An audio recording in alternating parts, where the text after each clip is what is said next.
ಇನ್ನು ರಾಜ್ಯದಲ್ಲಿ ನಡೀತಾ ಇರುವಂತಹ ಎಸ್ಐಆರ್ ಜಟಾಪಟಿ ಇದೀಗ ಚುನಾವಣಾ ಆಯೋಗಕ್ಕೆ ದೂರು ಕೊಡೋ ಹಂತಕ್ಕೆ ಹೋಗಿದೆ. ಅಷ್ಟೇ ಅಲ್ಲ, ಪ್ರಿಯಾಂಕ್ ಖರ್ಗೆ ಆಡಿರುವಂತ ಕತ್ತೆ ಕಾಯ್ತಿದ್ರಾ ಅನ್ನೋ ಮಾತು ಈಗ ಜಟಾಪಟಿಗೆ ಕಾರಣ ಆಗಿದೆ.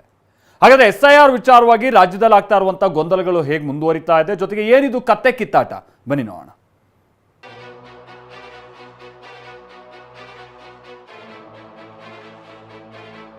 ಎಸ್ಐಆರ್ ನಿಯಮ ಉಲ್ಲಂಘನೆ ಆರೋಪ, ಬಿಜೆಪಿಯಿಂದ ಚುನಾವಣಾ ಆಯೋಗಕ್ಕೆ ದೂರು.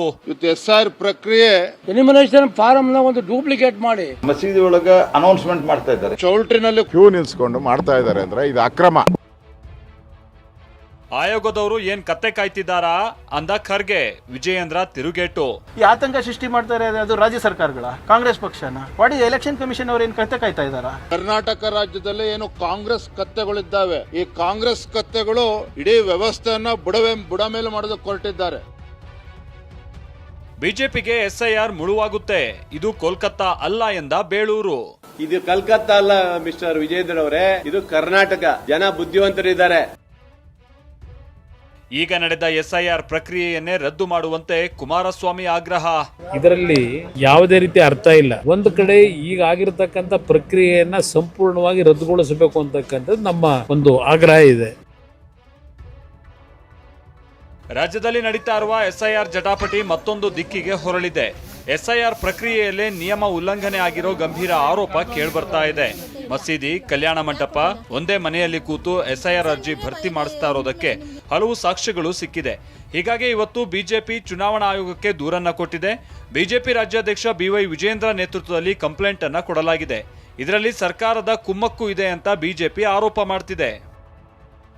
ಪ್ರಕ್ರಿಯೆಯನ್ನ ಪೂರ್ಣಗೊಳಿಸಬೇಕು. PLOಗಳನ್ನ ಇವತ್ತು ಚೌಲ್ಟ್ರಿನಲ್ಲಿ ಕೂರಿಸಿಕೊಂಡು, ಕಲ್ಯಾಣ ಮಂಟಪದಲ್ಲಿ ಕೂರಿಸಿಕೊಂಡು, ಕೆಲವು ಕಡೆ ಮಸೀದಿನಲ್ಲಿ ಕೂರಿಸಿಕೊಂಡು, ಕೆಲವು ಕಡೆ ಶಾಸಕರು ತಮ್ಮ ಕಚೇರಿನಲ್ಲಿ ಕೂರಿಸಿಕೊಂಡಿರ್ತಕ್ಕಂಥ ಉದಾಹರಣೆಗಳು ಕೂಡ ಇವತ್ತು ಚುನಾವಣಾ ಆಯುಕ್ತರ ಗಮನಕ್ಕೆ ನಾವು ತಂದಿದ್ದೇವೆ. ಅಂದ್ರೆ ಸಂಪೂರ್ಣವಾಗಿ ಒಂದು ಅವ್ಯವಸ್ಥೆಯನ್ನು ಇವತ್ತು ರಾಜ್ಯ ಸರ್ಕಾರದ ಕುಮ್ಮಕ್ನಿಂದನೇ ಆಗ್ತಾ ಇರುವಂತದ್ದು. ಅಧಿಕಾರಿಗಳ ಮೇಲೆ ಒತ್ತಡವೂ ಕೂಡ ಹೇರ್ತಾ ಇದ್ದಾರೆ ಇವತ್ತು ಕಾಂಗ್ರೆಸ್ ಪಕ್ಷದ ಶಾಸಕರುಗಳು. ಹಾಗಾಗಿ ನಾವು ಮಾನ್ಯ ಆಯುಕ್ತರನ್ನ ಭೇಟಿ ಮಾಡಿ ರಾಜ್ಯ ಸರ್ಕಾರಕ್ಕೆ ಇವತ್ತು ಎಚ್ಚರಿಕೆಯನ್ನು ಕೊಡುವಂತ ಕೆಲಸ ಆಗಬೇಕಾಗಿದೆ. ರಾಜ್ಯ ಸರ್ಕಾರ ಎಸ್ಐಆರ್ ಉದ್ದೇಶವನ್ನೇ ಬುಡಮೇಲು ಮಾಡ್ತಾ ಇದೆ ಅಂತ ಬಿಜೆಪಿ ಆರೋಪಿಸಿದೆ. ಇದಕ್ಕೆ ತಿರುಗೇಟು ಕೊಟ್ಟ ಗೃಹ ಸಚಿವ ಖರ್ಗೆ, ಎಸ್ಐಆರ್ ಮಾಡ್ತಾ ಇರೋದು ನಾವಲ್ಲ, ಕೇಂದ್ರ ಸರ್ಕಾರದ ಅಧೀನದಲ್ಲಿರುವ ಚುನಾವಣಾ ಆಯೋಗ. ಆಯೋಗದವರು ಕತ್ತೆ ಕಾಯ್ತಿದ್ದಾರಾ ಅಂತ ಪ್ರಶ್ನೆ ಮಾಡಿದ್ದಾರೆ. ಖರ್ಗೆಯ ಇದೇ ಮಾತಿಗೆ ಬಿಜೆಪಿ ರಾಜ್ಯಾಧ್ಯಕ್ಷ BY ವಿಜೇಂದ್ರ ತಿರುಗೇಟು ಕೊಟ್ಟಿದ್ದಾರೆ. ಯಾರು ನಾನು ಮತದಾನದ ಹಕ್ಕಿಂದ ದೂರ ಇಡಬೇಡಿ.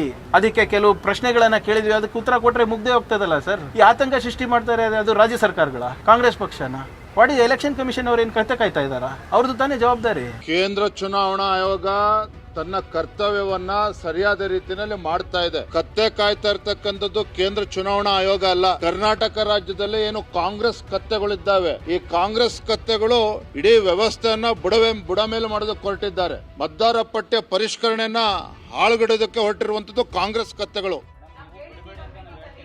ಇನ್ನು ಬಾಂಗ್ಲಾದೇಶದ ಅಕ್ರಮ ವಲಸಿಗರ ಮತ ಉಳಿಸೋದಕ್ಕೆ ಕಾಂಗ್ರೆಸ್ ಸರ್ಕಾರ ಪ್ರಯತ್ನ ಮಾಡ್ತಿದೆ ಅಂತ ವಿಪಕ್ಷ ನಾಯಕ ಆರ್ ಅಶೋಕ್ ಗಂಭೀರ ಆರೋಪವನ್ನ ಮಾಡಿದ್ದಾರೆ. ಕೇಂದ್ರ ಸಚಿವ ಕುಮಾರಸ್ವಾಮಿ ಅಂತೂ ಈಗಾಗಿರೋ ಎಸ್ಐಆರ್ ಪ್ರಕ್ರಿಯೆ ರದ್ದಾಗಬೇಕು ಅಂದ್ರು. ಇದಕ್ಕೆ ತಿರುಗೇಟು ಕೊಟ್ಟ ಕಾಂಗ್ರೆಸ್ ಶಾಸಕ ಬೇಳೂರು ಗೋಪಾಲ್ ಕೃಷ್ಣ, ರಾಜ್ಯದಲ್ಲಿನ ಎಸ್ಐಆರ್ ಬಿಜೆಪಿಗೆ ಮುಳುವಾಗುತ್ತೆ ಅಂತ ಹೇಳಿದ್ದಾರೆ. ಶಾದಿ ಮಹಲ್ಗಳ ಮುಂದೆ ಎಲ್ಲ ಕ್ಯೂ ನಿಲ್ಸ್ಕೊಂಡು ಮಾಡ್ತಾ ಇದ್ದಾರೆ ಅಂದ್ರೆ ಇದು ಅಕ್ರಮ ವಲಸಿಗರು ಯಾರಿದ್ದಾರೆ, ಬಾಂಗ್ಲಾದೇಶದವರು, ಪಾಕಿಸ್ತಾನದವರು, ಅವ್ರಿಗೆ ವೋಟ್ ಹಾಕ್ತಾರಲ್ಲ, ಅದಕ್ಕೋಸ್ಕರ ನೀವು ವೋಟ್ ಮಾಡ್ಕೊಳ್ಳಿ. DK ಶಿವಕುಮಾರ್ ಇನ್ನೊಂದು ಮಾತು ಹೇಳಿದ್ದಾರೆ, ನಿಮ್ಗೆ ಏನಾರ ವೋಟ್ ಮಾಡಿಸ್ಕೊಂಡಿಲ್ಲ ಅಂದರೆ ನಿಮಗೆ ಎಲ್ಲ ಫ್ರೀ ಬೀಸ್ ಎಲ್ಲ ಕಟ್ ಮಾಡ್ತೀನಿ ಅಂತ ಹೇಳಿದ್ದಾರೆ. ಅಂದರೆ ನೀವೆಲ್ಲ ಇಲ್ಲೇ ರೀ, ಬಾಂಗ್ಲಾದೇಶಕ್ಕೆ ವಾಪಸ್ ಹೋಗಬೇಡಿ ಅನ್ನೋ ಸಂದೇಶವನ್ನು ಕಾಂಗ್ರೆಸ್ ಸರ್ಕಾರ ಕೊಡ್ತಾ ಇದೆ. ಇದು ಹೇಡಿತನದ ಪರಮಾವಧಿ. ಒಂದು ಕಡೆ ಈಗ ಆಗಿರತಕ್ಕಂತ ಪ್ರಕ್ರಿಯೆಯನ್ನ ಸಂಪೂರ್ಣವಾಗಿ ರದ್ದುಗೊಳಿಸಬೇಕು ಅಂತಕ್ಕಂಥದ್ದು ನಮ್ಮ ಒಂದು ಆಗ್ರಹ ಇದೆ. ನಾನು ಸಾಧ್ಯ ಆದರೆ ನಾಡಿದ್ದು ಡೆಲ್ಲಿಗೆ ಹೋಗ್ತೀನಿ. ಹೋದಾಗ ನಮ್ಮ ಚುನಾವಣಾ ಆಯುಕ್ತರನ್ನ ಭೇಟಿ ಮಾಡಿ ಇಲ್ಲಿ ನಡೆದಿರ್ತಕ್ಕಂಥ ಎಲ್ಲಾ ಘಟನೆಯನ್ನ ಅವ್ರ ಮುಂದೆ ಇಟ್ಟು ಈ ಪ್ರಕ್ರಿಯೆ ನಿಲ್ಲಿಸಿ ಒಂದು ಟ್ರಾನ್ಸ್ಪರೆನ್ಸಿನಲ್ಲಿ ಈ ಒಂದು ಮತದಾರರ ಪರಿಷ್ಕರಣೆ ಆಗ್ತಕ್ಕಂಥದ್ದಕ್ಕೆ ನಾನು ಅವ್ರಿಗೆ ಮನವಿ ಮಾಡ್ತೀನಿ. ಏನು ಇವತ್ತು ಬಿಜೆಪಿಯವರು ಅಲ್ಲಿ ರಾಜಕೀಯ ಮಾಡಿ ಇವತ್ತು ಏನು ಸರ್ಕಾರವನ್ನು ಅಲ್ಲಿ ಬೀಳಿಸಬೇಕಂತ ಮಾಡಿದ್ರು, ಅದು ಕರ್ನಾಟಕದಲ್ಲಿ ಆಗ್ಬೇಕಂತ ಇದು ಅವರನ್ನು ನಡೆಯಲ್ಲ. ಕರ್ನಾಟಕದಲ್ಲಿ ಇವತ್ತು ಇಡೀ ನಮ್ಮ ದಕ್ಷಿಣ ಭಾರತದಲ್ಲಿ ಯಾವುದೇ ಎಸ್ಐಆರ್ ಇದರಲ್ಲಿ ಯಾರಿಗೂ ಹೆದರಿಕೆ ಆಗುವಂತ ಪ್ರಶ್ನೆ ಇಲ್ಲ. ಅದು ಬಿಜೆಪಿಗೆ ಮುಳ್ಳುವಾಗುವಂತ ಪ್ರಶ್ನೆ ಇವತ್ತು ಬಂದಿದೆ. ಇವತ್ತು ಈ ಜಟಾಪಟಿಯೆಲ್ಲ ಒಂದ್ ಕಡೆ ಆದ್ರೆ ರಾಜ್ಯದಲ್ಲಿ ಎಸ್ಐಆರ್ ಪ್ರಕ್ರಿಯೆ ಅಧ್ವಾನ ಆಗಿದೆ ಅನ್ನೋದಕ್ಕೆ ಇವತ್ತೂ ಒಂದಷ್ಟು ಸಾಕ್ಷ್ಯಗಳು ಸಿಕ್ಕಿವೆ. ಶೀಘ್ರದಲ್ಲೇ ಬಿಜೆಪಿ ಹೈಕಮಾಂಡ್ ಅನ್ನ ಭೇಟಿ ಮಾಡಲಿರುವ ಕುಮಾರಸ್ವಾಮಿ ಜಂಟಿ ಹೋರಾಟದ ರೂಪುರೇಷೆಗಳ ಬಗ್ಗೆ ಸಮಾಲೋಚನೆಯನ್ನ ಮಾಡಲಿದ್ದಾರೆ. ಪ್ರಸನ್ನ ಗಾಂವ್ಕರ್, TV9 ಬೆಂಗಳೂರು.